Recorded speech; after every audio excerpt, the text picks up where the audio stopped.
Napesi mbote naba ndeko nyoso ba fidèle téléspectateur ya Genor TV. Mbote na bino nyoso na tombeli bino mokakoswa na bisika nyoso bolandela kabiso. Bandeko nyoso ba soutenir ka Genor TV d'une manière ou d'une autre. En tout cas, na tombeli bino nyoso mokakoswa poso elamo. Merci beaucoup. Naza wapona ko beta masolo, je crois makamboze belé. Mais en tout cas, na émission yo na kozala vraiment focalisé na Kassai central na arrivé. Il y a premier ministre samedi le 24. Donc il y a semaine passée. Premier ministre a séjourné qui na Kassai central depuis samedi à Ekozonga lundi ndazongaki. Alors qu'est-ce qui s'est passé na Kassai central parce que notre équipe était sur terrain. Notre équipe était sur terrain. Alors ba pesibiso ba élément, voilà pourquoi na epona ko solo la parce que zana makambo oyo et tamboli malam na makambo et tamboli malam te. Comme vous le savez, biso to tchaka mai na munokote, biso to zaba wazalendo numérique. Nyoso oyo intéressa kabiso eza ko mona Congo ko se développer. Et lorsque nous parlons le Congo, nous parlons du Grand Bandundu, Bakongo, Mbandaka, Kisangani, Lubumbashi, en fait, Grand Katanga, Grand Kassai, Grand Kivu. Nous parlons de toutes les provinces qui constituent ce qu'on appelle la RDC. Voilà. Et donc, je vais me focaliser au Kassai central. Maman, Premier ministre Judith Suminwa, a comaki na Kassai central samedi le 24. Il y a Premier ministre Judith Suminwa, et la première fois, il y a aucun des Kassai central. Il y a habité ceux qui à ça qu'il y a déjà Kassai central avant, mais sinon, en tant que Premier ministre, première fois, il y a aucun Kassai central, dans le centre, il y a RDC, centre et Afrique. Et ça, samedi, il y a maman Premier ministre, à Komaki, na Kassai central. Je crois, au cours, il y a émission Oyo, donc, tu as bino reportage, beaucoup landango, bolanda reportage, on a Tina Souka, beaucoup zama solo, il y a Kitoko. Alors, Nazana Makambo Belé, on a Koloba, dans quelques minutes. Makambo nazoloba ezo intéressé ba Congolais nyonso. Oza muta bandundu, oza Congolais ya Mbandaka, oza Congolais ya Kivu. Makambo oyo tokoloba awa ezo intéressé ba Congolais nyonso. Il faut pas dire que oh eza makambo ya Kassai central, tokolanda émission te non. Suivez l'émission jusqu'à la fin parce que makambo oyo ezo évolue, makambo oyo eza ko salema. Na ba province ya Congo, il faut intéresser ba Congolais nyonso. Voilà pourquoi le lot nous sommes focalisés na Grand Kivu parce que eza moko ya Congo, eza parti moko ya Congo, eza menacé et nous sommes là chaque jour, nous parlons de la situation sécuritaire inquiétante du Kivu. Donc parce que nous sommes Congolais et le Grand Kivu est aussi Congolais. Voilà pourquoi on est là chaque jour, on parle du Grand Kivu. Alors nous allons parler de ce qui s'est passé au Grand Kassai. Arrivé il y a Premier ministre. Bon, dans le reportage, parce que l'équipe n'a préféré qu'il y ait le reportage dès l'arrivée jusqu'au départ du Premier ministre de Kassai central. Alors, nous avons un commentaire. En tout cas, soyez connectés, suivez-moi. Partagez les liens, likez comme vous le savez, et pas n'abusez au côté, au liker, au commenter, au partager, après au zongi, au mieux concentré pour l'anda Franco Osvaldo. Dans un langage très clair. Merci beaucoup. Arrivé à Kananga le samedi 24 mai 2025, autour de 14h, heure locale, Madame Suminwa Tuluka Judith, première ministre dans l'histoire de la République démocratique du Congo, depuis son accession à l'indépendance le 30 juin 1960. L'histoire du genre dans le régime du président de la République démocratique du Congo, champion de la masculinité positive, Félix Antoine Tshisekedi Tshilombo. Après avoir atterri à l'aéroport de Lungandu, dans la ville de Kananga, Madame Suminwa Tuluka Judith, chef du gouvernement congolais, se rendit à la place de l'indépendance pour s'adresser à la population centre-kassaïenne. Madame Suminwa a montré les soucis du chef de l'État bozala kaka na courage pe na espoir tozo abandonner bino te parce que mokonzi mboka lobela rango biso mikolo nyonso surtout alobi na biso ata lobi tozaki na conseil des ministres alobi avant toute chose bokanisa population wana parce que population wana nde esali que biso tozala wana parce que bino bozali soki bino bozate biso bakonzi pe tokozala te po tokozala bakonzi ya banani. Jour suivant, la chef du gouvernement congolais s'est rendue sur terrain pour visiter la réalisation des projets du gouvernement central initiés dans la province du Kasaï central. Le point de départ, c'est la visite de l'entreprise d'électrification Energa. Et juste après cette descente, la chef du gouvernement est allée visiter l'entreprise chinoise qui exécute les travaux de la route Kananga-Kalamambouji et la connexion de la province du Kasaï central à la capitale congolaise grâce à la route nationale numéro 1 qu'exécute l'entreprise égyptienne Arabe Contractor. Nous sommes dans la commune rurale de Matamba. La suite était la visite de l'usine de concassage de l'entreprise chinoise LR Basse-Vie. Très déterminée, Madame Souminois Toulouka Judith est de retour le même jour à Kananga où elle est allée visiter l'Athénée royale de Kamaï. Ce lundi 26, Madame chef du gouvernement, accompagnée du gouverneur des provinces, son Excellence Moïse Kambolunkonko, Madame le maire de Kananga, Rose Mwati Moussoubé, et les coordonnateurs danseurs pour le Grand Kasaï, M. Alexis Moulomba Moubadiate, à l'aéroport de Lungandou, pour visiter la centrale solaire de Lungandou, laquelle est dans sa phase expérimentale qui alimente l'aéroport de Lungandou et les ménages environnants. Suivez l'entretien de Madame la Première ministre et le coordonnateur danseurs. 200 kW qui prend en charge 100% entièrement les fonctionnaires. Aujourd'hui, l'aéroport est autonome en énergie, que ce soit le balisage et tout ce que vous avez comme installation. Et les 100 autres, c'est destiné pour 100 ménages aux environs. Et les 100 ménages, pour le moment, j'ai 15 ménages qui sont connectés, et qui sont en essai, comme je vous l'avais dit, depuis le mois de janvier. Et bientôt, on va arrêter les essais parce qu'ils doivent prendre le compteur prévu. C'est une centrale qui fonctionne 24 heures sur 24. Et là, rapidement, on va peut-être vous montrer juste le stockage de batteries. Ils sont déjà à 100%. Ils peuvent faire fonctionner, que ce soit le balisage et le ménage, jusqu'au matin, le temps que le soleil est. Donc, en bref, c'est ça. C'est un nouveau réseau, comme vous voyez, les lignes que nous avons installées sur nous. C'est en cercle. La population bénéficiaire a dit merci au gouvernement central et à son maître d'ouvrage délégué Anser. Les élèves sont partis, l'insécurité a disparu sur cette partie de l'aéroport dont les maisons sont alimentées. Alors nous demandons qu'ils fassent plus. Parce que les gens qui n'ont pas ce projet nous jalousent. Le quartier Oasis, le quartier Kabanza derrière nous ici, ils nous envient beaucoup et nous font des problèmes. Là, il manque il faut augmenter la puissance. Parce que là, nous sommes à 200 kW. Et dans un rayon d'1 kilomètre, avec 200 kW, on ne peut pas transporter à moyenne tension. Mais si on augmente, parce que c'est ainsi qu'on avait demandé à l'aéroport de l'espace, si on augmente la puissance, on peut alors desservir tous les restes. Ok. Il était prévu 1 MW. Et là, vous êtes à combien? Nous sommes à 200 kW.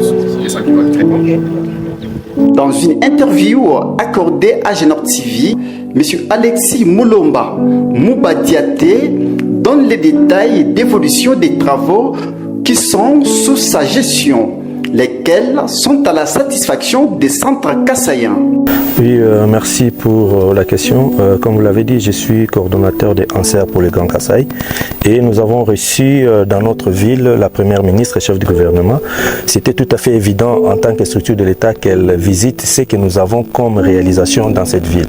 Et cette centrale de l'aéroport fait partie des réalisations des Anser parce que non seulement elle a résolu les problèmes de fourniture énergétique pour l'aéroport, mais il y a également quelques ménages qui sont proches de cette cette centrale qui en bénéficie. La centrale est fonctionnelle depuis le mois de janvier, on est en période d'essai et c'était tout à fait normal que Madame la Première ministre visite cette réalisation qui a été implémentée à l'initiative du chef de l'État. Non, le projet a commencé, les travaux ont été lancés depuis le 15 février avec l'excellence monsieur le gouverneur de la province et nous sommes en train d'avancer. Ceux qui sont passés par là ont vu que les deux bases vie sont en construction. Il y a les Chinois qui sont en train d'installer leur campement et il y a également une autre base vie qui sera la nouvelle cité qui sont en train d'être construites. Et parallèlement à ça, nous sommes en train de contractualiser avec toutes les entreprises qui vont intervenir, entre autres celle qui va construire le barrage. Donc le passage de la Première ministre n'a pas permis, compte tenu de son emploi du temps, d'y arriver, mais cela n'empêche pas nous autres d'avancer avec les travaux et peut-être lors de sa prochaine venue, ça sera la bonne parce qu'elle trouvera peut-être les avancées sur terrain et les travaux qui auront déjà pris une forme qui permettrait de médiatiser autour. Mais sinon, pour ça, il n'y a pas de problème, nous sommes en train de travailler et nous avançons. Je peux aujourd'hui, encore une fois de plus, et je l'ai fait maintes fois que je parle devant les médias, que la population centre-kassaïenne doit se réjouir du fait que les bureaux des Anser sont ici à Kananga.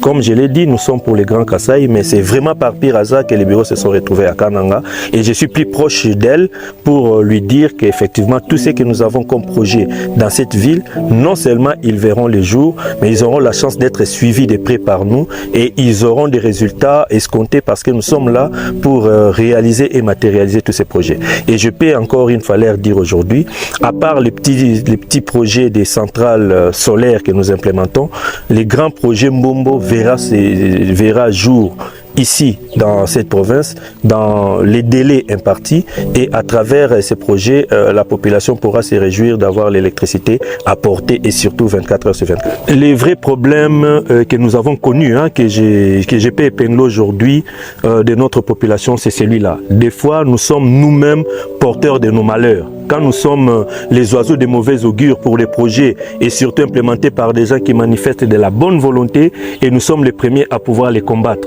Comment est-ce qu'on peut prétendre tenir des discours alors qu'on n'est ni décideur, encore moins impliqué dans un projet?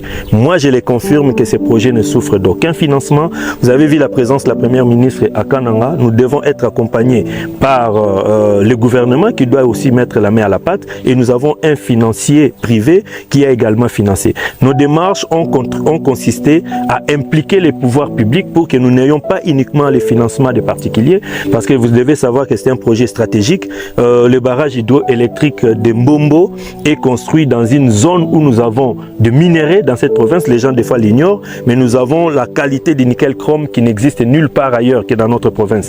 Alors avec un tel projet, laissé à la portée d'un privé à 100%, serait faire fuir des capitaux qui peuvent être bénéfiques pour les dignes fils de la province. Voilà pourquoi nous, en tant que nationalistes, en tant qu'originaires également de cette province, nous avons plaidé pour que l'État mette la main dans la pâte pour que les projets Mbombo ne soient pas contrôlés à 100% par des capitaux privés. Donc le problème de financement ne se pose pas. Nous avons eu l'accord de principe, que ce soit du chef de l'État et de Madame chef du gouvernement, Madame la Première ministre, que l'État va également mettre la main dans la pâte pour contribuer à ces projets de manière à ce que nous puissions avoir un regard sur l'investissement qui est fait.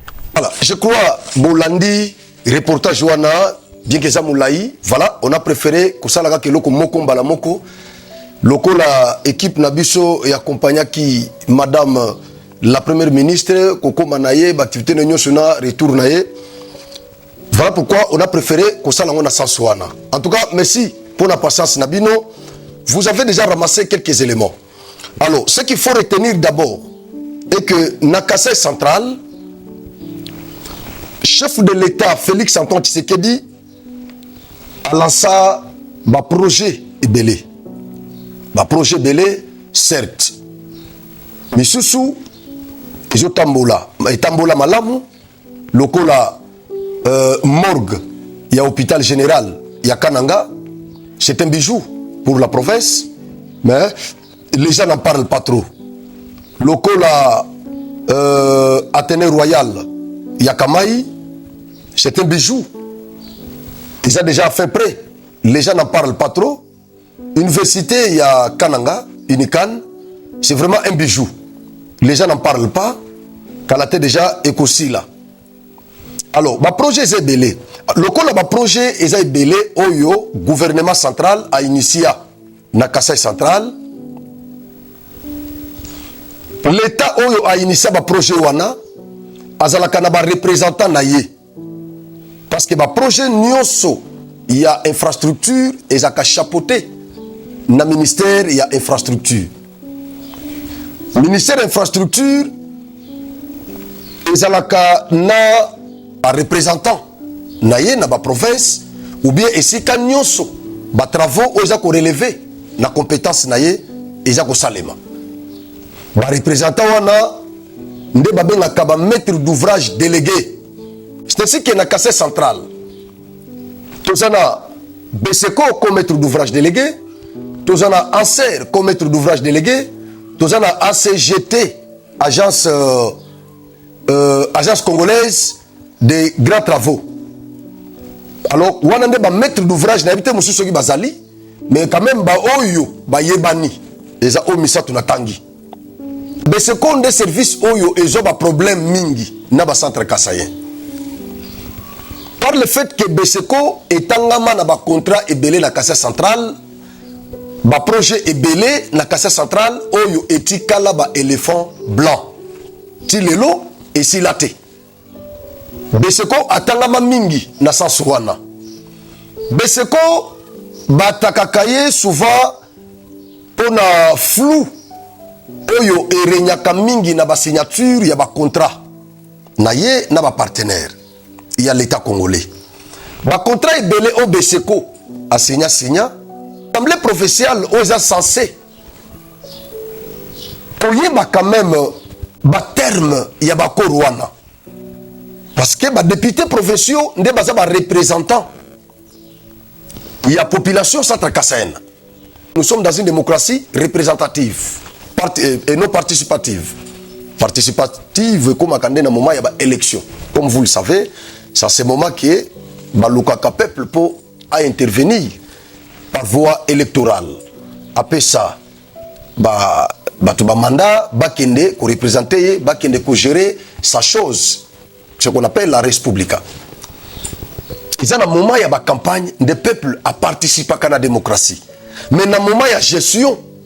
La démocratie, est totalement représentative. Alors, les représentants, il y a un centre kassayen.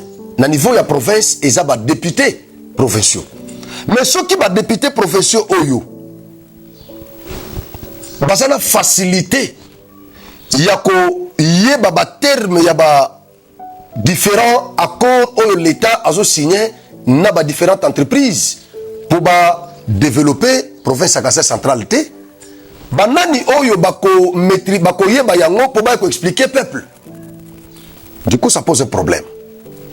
Alors BSECO atanga mingi na makambo ndenge wana ba contrat na ye ezaka flou et yeba na kate bazaki na protocole d'accord à un certain moment na ANSER pour ba projet moko boye à un certain moment et ANSERP a banda komi la manté toujours pour la flou wana. Autour, il y a signature, il y a un contrat entre BSECO et les partenaires. Les députés provinciaux sont là, dans la province de Kasai centrale. Contenu, il y a un corps, il y a BSECO, il y a un côté. À centre Kasai, il y a un député, il y a une décision, il y a qu'on mettre en place une équipe qui frappe la porte, il y a BSECO, ou bien il y a l'État congolais. Pour payer ça bango ba exemplaire ya ba korwana comme ça ba yeba terme de référence il y a ba corps au BSECO a signé na ba partenaire naie comme ça tango ba koya liboso ya peuple ba ya ko expliquer ba centre kassayen ba terme de référence il y a ba corps ya BSECO na ba partenaire naie parce que ça ba question oza ko tarauder esprit ya ba centre kassayen et belé bazo mituna mais ba corps bozo signer ngo biso ne ba bénéficiaire biso ne ba usager. Il y a banzela oyo bozo tonga biso ne ba contribuable mais bozo signer accord bino bozo ba représentant na biso bino bozo sa la biso misala to pesa bino mandat pour que bokende ko gérer notre chose la chose publique mais comment boko signer accord na ba firme mususu international oyo biso tozo yeba te ba clause nango ba représentant na biso baza au courant te ba yebi ba terme de référence ya ba wana te. Donc ils ont posé déjà problème na Kassai central. Et le fait pour ce bureau de l'Assemblée provinciale qu'on soit décision, il y a qu'au mettre en place une équipe oyo ekokende ko frapper na ba porte ya maître d'ouvrage délégué oyo Beseko pour ba s'enquérir na évolution ya ba accord oyo ba signa na ba partenaire ya Congo. Et comme il coûté mitou, il y a quelques membres du bureau, il y a assemblée provinciale, il y a Kassai central. Le fait que nakati il y a signature, il y a Korwana, il y a beaucoup de leaders centre Kassaïen où il y a retrouvé. Parce que jusque là, flou est là toujours. Batanga tanga batu trop. Mais là, je ne suis pas là pour citer les noms des gens. Mais les leaders rebelles à Kassai central, ils ont les banga, ils ont les moulili. Oya kosala aïe à ce que yende mutu libanga des huit. Voilà. Donc na kotanga ba kombo te parce que totanga tanga petro ba kombo ya batu.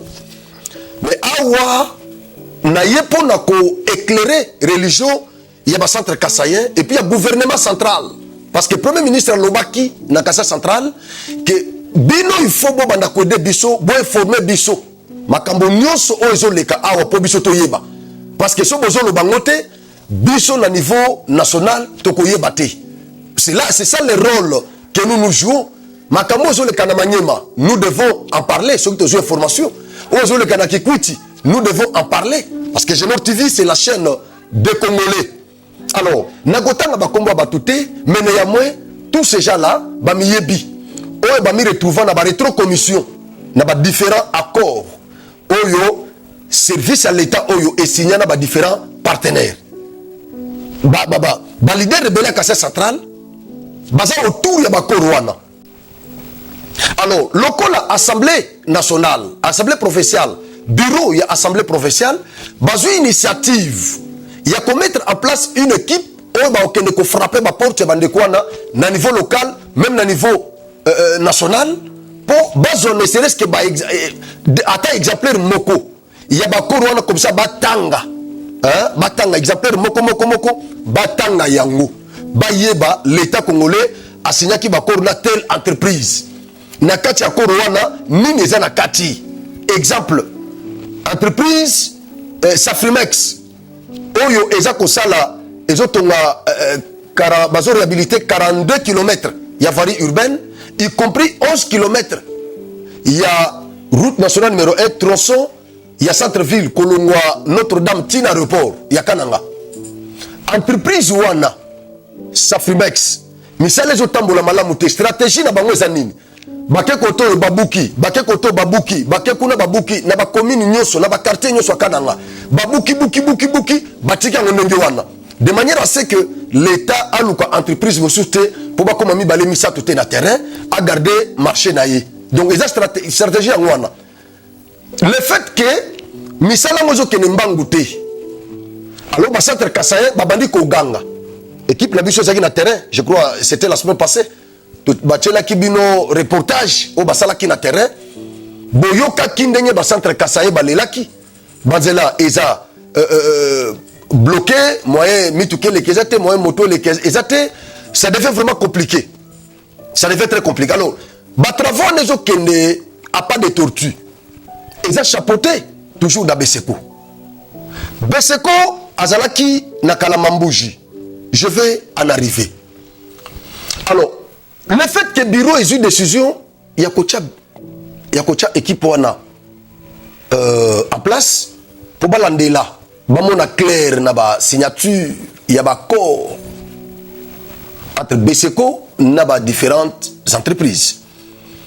Alors, pomba nyonso ba dinosaure nyonso wana Kassai central oyo bazo mi retrouver autour ya ba contrat ya Beseko bazo sala déjà complot biso toza déjà au courant mato ina biso yokaka miso na biso emonaka na complot wana il y a quelques députés provinciaux oyo balingaka bolamo ya ba centre Kassaïen te quelques députés provinciaux tanga bango trop mususu se plaignant tout ça na gobenga na téléphone. Non, en tout cas il fallait qu'il beaucoup tana biso comment bozo tanga biso boye na makambo écoute biso tout ça impliqué tout ça. On a compris. Mais on dirait vous voulez encore rebondir. Le même plan machiavélique, il y a déstabilisation, il y a province à Kassai centrale. Et l'Union ça la sous et refaire surface. Toujours les mêmes députés, toujours les mêmes personnes. Bangonde bazala kanasima ya complot nyonso oye salemaka contre le Kassai central.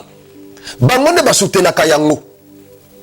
Voilà pourquoi Bishopé te dénonce à bango tokolembate aussi longtemps qu'ils sont là en train de comploter contre le développement de cette province, quel que soit Bissika nyonso toko zala. Tous nous sommes les ressortissants de cette province. Nous allons les dénoncer. Nous allons en parler.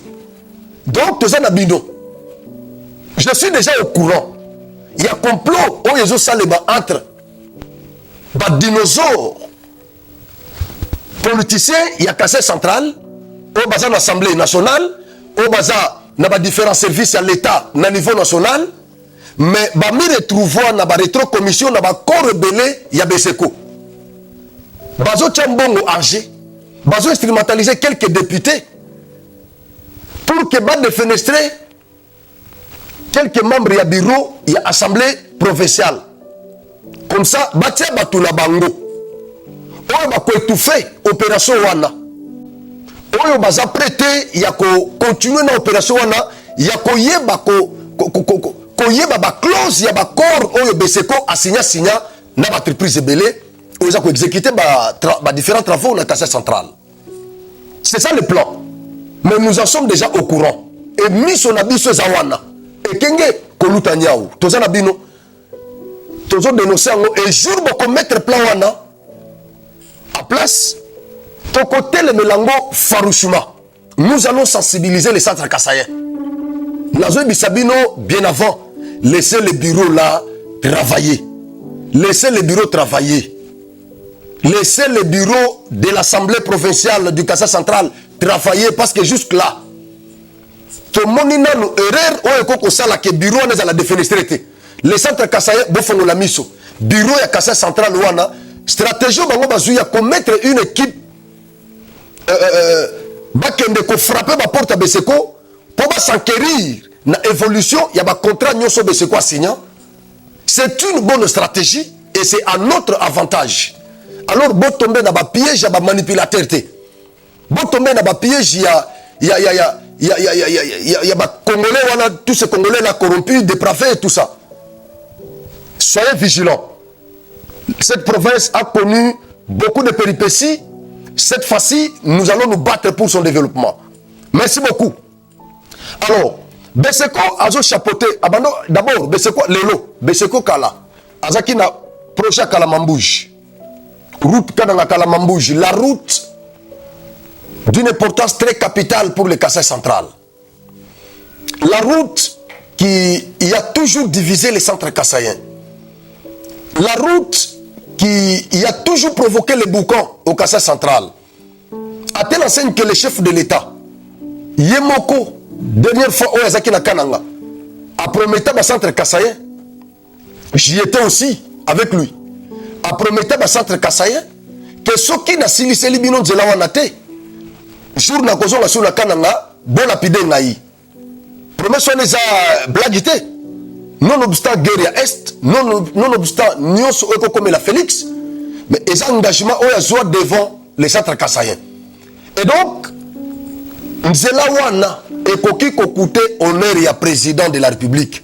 Vous pouvez imaginer le lobby, chef de l'État, a une mission, il y a aucun Kassai central, et que Nzela Wana est silité. Si comme le centre kassaïen lobby, toujours qu'il sa promesse na yo. Au promettant biso que ce qu'on salité, biso to bambo mabanga. Alors, c'est ce que toi tu nous avais dit. À partir de l'aéroport ou bien à partir de Kanangade, le centre Kassai Bazuma Banga, Babandiko Bamba, président de la République, le caméraman va filmer, les réseaux sociaux bazui, et que na Bunagana, et que Pananga, et que na Rwanda. Vous pensez que Tshisekedi, à cause de la l'aise, Babambi Tshisekedi Mabanga et pas na Bango, na Kassai central. vous pensez qu'à cause à l'aise, à cause à l'aise, il y a un lobaka. Batu nyonso oyo basalaka que Tshisekedi a la mal vu na Kasai central, ils sont maudits. Ils sont maudits. Batu nyonso bayiba balia ba mbongo. Il y a ba projet belé, ba rétro commission. O ba telemelaka ba projet na Kasai central. Soka ba yo entreprise tel et qui na Kasai central, bangone bataliboso bazoya, bake kovanda ba hôtel ya kananga. Ba hôtel nyonso ezotonda. Bazo zela ba yebi déjà que telle entreprise ekoya to signer signer contrat na gouvernement provincial, il est déjà entouré gouverneur. Heureusement que le gouverneur est en place, Moïse Kamboulou, maman n'a têtu, on a bomonate.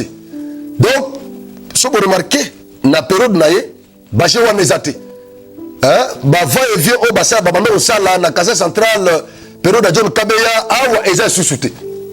Parce qu'ils ont compris que celui qui est sous terrain, aza têtu. Muto abeta bambodi, chef de l'État est pas naïe. Azo beta bambodi, chef de l'État est pas naïe.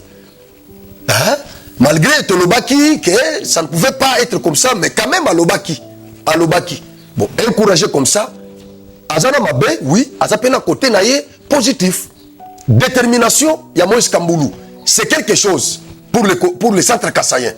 Capitaliser détermination, il y a Moïse Kamboulou. Capitaliser sincérité, il y a des membres, il y a bureau, il y a assemblée provinciale, il y a Kasai central. Je crois que nous aurons cette province développée. Alors, Beseko a chapeauté projet, il y a Kalamambouji. Boyebi, n'dengue histoire et les cas. Tilelo, heureusement que l'État a éco-chargé à l'ongoli, l'entreprise, Oyo, Basenyaki contrat, na Beseko, Bazongisi, l'entreprise Moussousou, l'État congolais a eu projet, a payé na maître d'ouvrage Moussousou, a CGT, a chapeauté projet Wana. Quand même, ça évolue, je crois. Que na reportage, au Bouti Kotala, Premier ministre Kendeki, Kota Kalamambouji, à qui est à la base vie na bango, Konkaser na bango, Kuna, tout ça, ça évolue. Ça évolue avec le temps. Je crois qu'il y a un aussi là. Nous devons soutenir parce que ça évolue. Bateau bazo attaqué yango et ça bateau ba échoua qui lobby. Oh ba signé ba contrat lobby et simba quitté. Ba salaki rien. Ba tika ki yango comme un éléphant blanc. Nde bateau bazo télémé la projet Kalamambouji parce que c'est parmi les projets quand même au Tamboula. Moi bien na Kasai central. Malgré les difficultés au Tozanango, nous avons la guerre dans l'est qui nous est imposée par le Rwanda. Nous le savons tous. Et donc, moyen qu'on appliquer rigueur, Ming n'est pas chef de l'État, ils attaquent. Parce que nous avons la guerre, une grande partie a budget, n'a pas de qui ne connaît. Mais quand même, ils ont fourni l'effort. Il y a que Misala Kalamambouche et Tamboula évolué. Premier ministre Zayekuna, Bolandi, reportage d'Abisso. Maintenant, il y a un projet, il y a Beseko, le projet n'a pas belé, il y a un chapeauté dans la Kasai centrale, Moussou n'a habité. Mais il y a Safrimex. Réhabilitation, il y a 42 km, il y a varie urbaine. 11 km, il y a route nationale, tronçon Notre-Dame. Si aéroport, il y a Kananga, il y a Lungando. Lungando, je crois, Lungando. Donc 11 km. Misalawana, ba centre Kassaïen, ba komi kolela lissus que ça ne marche pas. Ça ne marche pas. Et komi ko boite lissus. Mais à un certain moment, il faut baisser quoi parce qu'on attend à Katinaye, Amitala. Pourquoi ici, quand nous sommes Simba, Nagaza central, ça ne marche pas? Baisser quoi Bakenda qui posé première pierre, il y a Chitimbombo. Projet Chitimbombo, Oyo Anser, Azo chapeauté les lots. Baisser quoi Nazagikuna. Baké posé première pierre, na gouverneur, Wazaki, Nagaza central à l'époque, John Kabeya. Pierre Wanati, les lots, et Tikala, na Chibambula. Côté bazotonga barrage wana hydroélectrique. Si le lot est tigala wana. Il aurait fallu que le gouvernement azoua sayango na maître d'ouvrage Moussousou Anser. Anser a posé première pierre. Anser a keka malaboko na misala a signé ba contrat na ye. Nous avons un privé oyo andimi ko subventionner ba travaux wana. Mais na idéologie Anser. Anser a boyi que financement il y a des travaux wana et nous takaka na particulier wana parce que Bolandi reportage coordonnateur il y a Anser oiseau chapeauté Anser na espace à Grand Kassai pour Grand Kassai Alexis Moulomba Moubadiate Bolandi À lobby que place wana, il y a des minéraux. Alors ça sera une erreur. Il y a côté que là en particulier financement, il y a des travaux wana. Na effort na bango, et ça initiative ya Anser, les nouveaux maîtres d'ouvrage délégués, ont chapeauté des travaux ya Mbombo. Na initiative na bango, nde ba frapper porte ya l'État congolais pour la stimuler l'État congolais. Pour que l'État congolais na Chibambula, place au bazo tonga barrage hydroélectrique wana, il y a des minéraux. Alors ça sera une erreur de notre part. Il y a côté kaba travaux wana na financement, il y a un particulier. D'où il faut binopé pour investir. Il faut l'État à tiapé par naïe. Basé la discussion wana et l'État congolais a d'accord pour la kocha par naïe. Mais sinon financement il y a particulier wana et ça déjà. Mais qu'est-ce qui s'est passé au Kassai central? Molimo ya kabindi ya Kassai central. Bandeko, na la salle à terrain. Vous me connaissez, la salle à terrain, na salle à terrain. Si ça ne marche pas, je dénonce. Quand ça marche, j'appuie. Et si Kanyon se zo tambola, on a soutenaka. Pour ekende. Jamais n'a qu'on vend le plateau. Et si que je tambolaté, mais on a soutenir. J'ai trahi le Congo et là, je vais trahir même tous les martyrs du Congo. Donc, na boyi ko trahir ba martyr na biso. Il y a indépendance, ti o bazoko fois pour na ko dénoncer détournement, kleptocratie, il y a bataille politique na biso. Donc je suis là pour défendre, soutenir tout nyo sozo sala musala malam. Quel que soit obédience naïe, c'est pas mon problème. Alors, qu'est-ce qui s'est passé? La première ministre est arrivée à Kananga. Tozana projet ya Athénée Royal ya Kamaï et Sili. Tozana université ya Kananga et Jotambola Malam Kalate de Jekosila. Nous avons la morgue na utuko tanga ngonyo so. Et ça parmi ba projet Oyo et Tamboli Malam. Micro barrage et l'hydroélectrique ya Mbombo. Ça évolue très bien. Botuko landa reportage. Je crois bolanda landa évolution nango na Genor TV. Ça évolue très bien. Na durée Oyo ba pesa ki bango, o ba yokanaki. Bako respecter, ba lobby ki bako respecter yango. Ba entreprise oyo zo exécuter ba travaux wana, ba promettre biso même na micro na ngamoko na kitaki na terrain, ba promettre biso que bako respecter durée oyo epesa meli bango. Et donc, le kola nan durée wana ko kite, moi to tcha bango makele les até, mais sinon mon équipe est sur terrain. De temps en temps, ba kitaka na terrain pour contrôler misala wana. Alors, bazoy bisanga que ça évolue bien. O bango bazomona, ça évolue bien. Par rapport à tango bakendaki kotia première pierre. O ba conteneur etika la vide. Tout ça la descente période wana na terrain wana tokenana mon ami Stéphane Balamwange tokenda konana dynamique chiti mbombo bolanda ba image wana. Alors qu'est-ce qui s'est passé?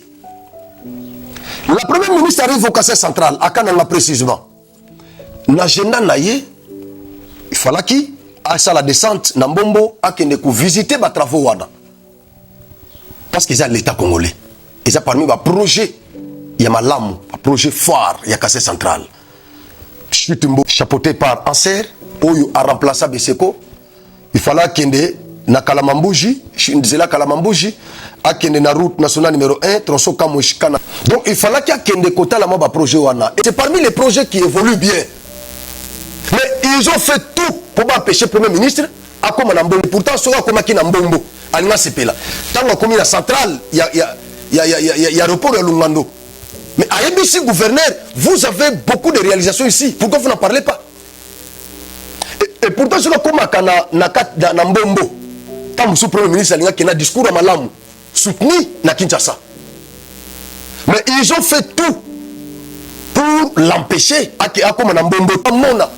Mbongo bato baliaki lobby na lelo tongo baté qui sérieux na évolution misala ndenge zo tambola ba chinois bazolala na mbombo ba chinois bazolala na mbombo ba société o ezo exécuter ba travaux wana ba s'installer na mbombo base vie nyonso mibale bazotonga ngo bomoni yango wati bomoni baimage wana eza récente bazotonga ngo base vie définitive na provisoire nyonso bazotonga ngo donc eza parmi ba ouvrage oyo ezotambola malamu na Kasai central mais bampêcher premier ministre akoma na mbombo bampêchaki premier ministre akoma na zela kala mambu je crois que nous découvrir évolution ba travaux wana parce que kala etambolaki te mais lelo ekobi kotambola akoma kuna te kindoki kabindi premier ministre akomi na niveau ya Ilunga Chimbangu na parking wana na se wana o camion moko et baluki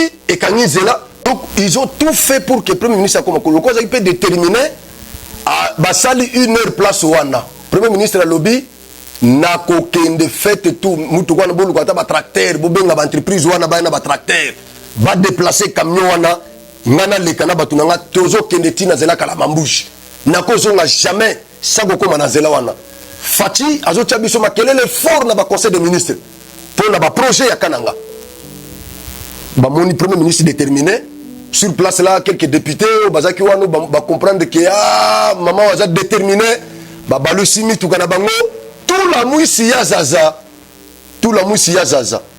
ba mouri ko kende na premier ministre na terrain ba mona kimuna mesu o premier ministre akomona bango pe ba mona comment ba travaux les évoluer oyo échouaki na période na bango mais lelo eza ko évoluer.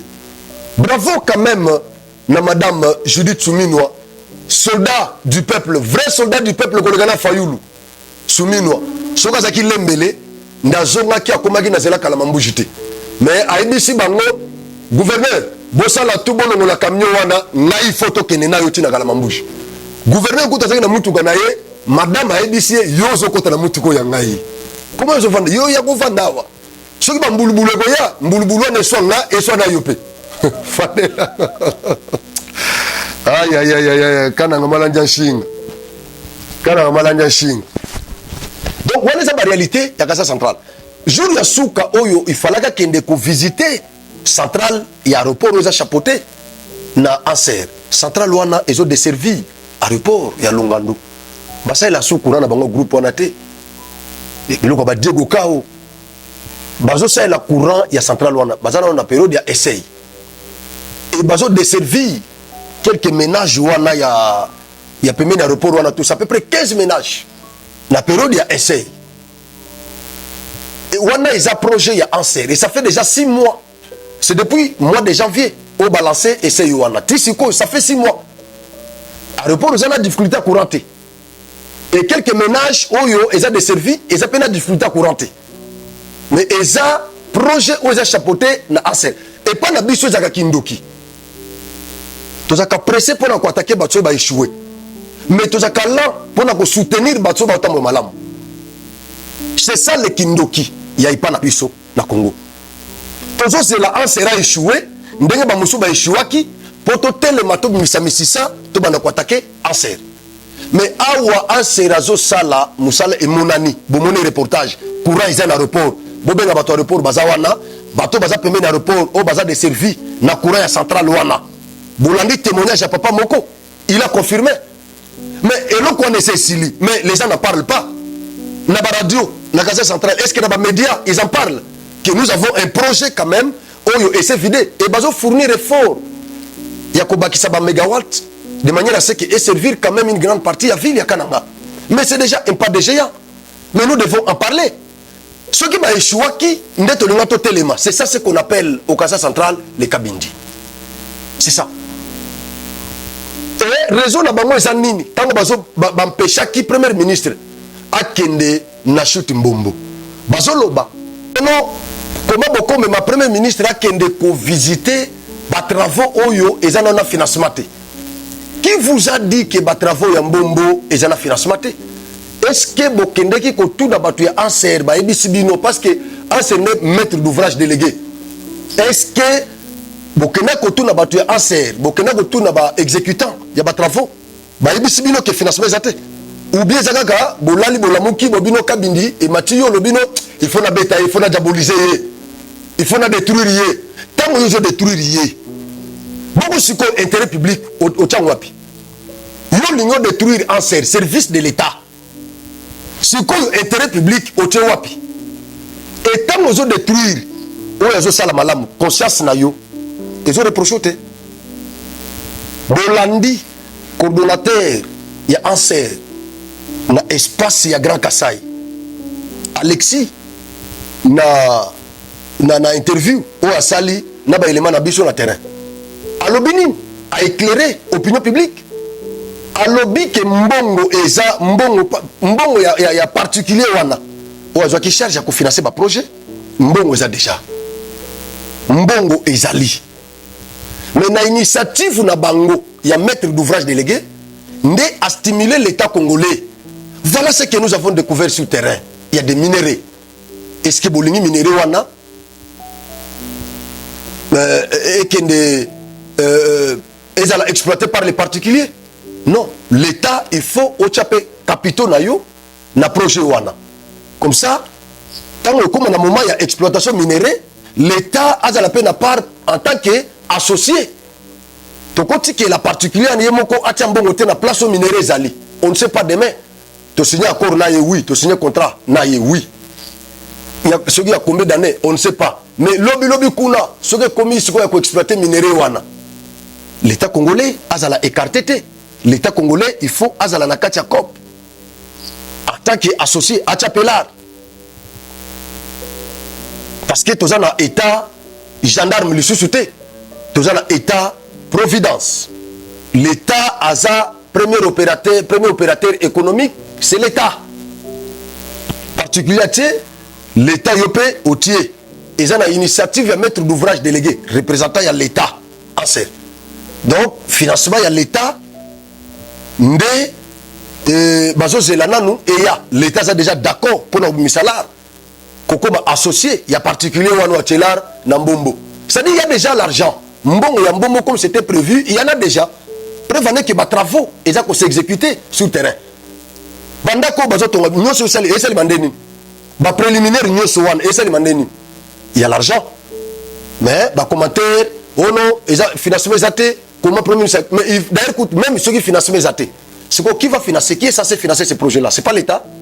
Et l'État là est représenté par qui? C'est pas par la première ministre. Ou la province.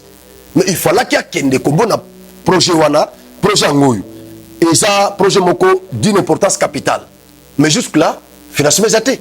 Il y a des moutons censés pour financer le projet en tant que chef à gouvernement. Il faut que tu aies mais bonjour empêcher le Premier ministre sous prétexte que le projet est dans financement. Alors qui est censé financer ces projets-là? Ce n'est pas l'État. Oui, Azanani, n'est-ce pas, représentante, il y a l'État. Vous avez un cabine, il y a Kassa Centrale. Après, vous avez tu sais qu'il y a le côté, tu sais que tu as même un binomo condé. Vous êtes bloqué parce que vous êtes instrumentalisé. Vous êtes instrumentalisé. En tout cas, Bande kwa Kassa Centrale, Bofongola Miso, vous devez identifier le service à l'État ou l'animateur à service à l'État, Oyo baza sorti na amour ya province, na volonté ya ko développer province à Kassa Centrale. Ce qui bozo me comporter quand le quoi ba victime consentante, ba malanda ngombe, mutoye aibi, aya détruire. Akei avant zonga na kananga abengi batunaye baloué ba grand camion wana et memi bino lokwa bambinzo ba membino na report boke ko embela nzembo wetu wabasanga ni bakole wetu wabasanga ni bakole wetu wabasanga ni bakole boyembeli wetu wabasanga ni bakole mais entre temps mutwana ayibaki a piller province a salé le côté a ke kotonga na kin na Afrique du Sud a tongi ailleurs. Mais tant que le projet Mokozo est initié le Susukuna, ailleurs avant, à Benibino, donc il y a un image, il y a un grand leader, il y a Kassa Centrale, il y a la leadership. Au lieu d'accompagner les travaux, il y a le gouvernement central. Centre Kassaïen, vous êtes mon sang, soyez prudents.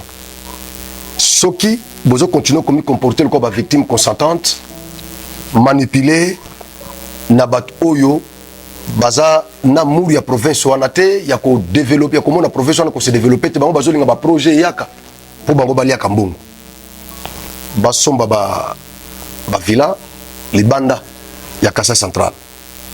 Je crois que génération na biso koleka province wana ko tika landeng wana biso toza na front médiatique biso toza na front médiatique tozo bunda pona Congo pona ba province na biso Congo y compris Kasai central parce que za province na ngana c'est ma province. Donc, na kouti kangote à la merci de tous ces kleptocrates, de tous ces mandukateurs, non, non. Je veux soutenir service à l'État. On a moni qui est malam, n'a quoi accompagner. Je veux soutenir un acteur politique. On a moni qui se bat, il travaille d'arrache-pied pour le développement de cette province. Il aura mon soutien. Et je vais combattre tout celui qui s'arrogera l'audace de s'enrichir sur le dos des centres kassaïens.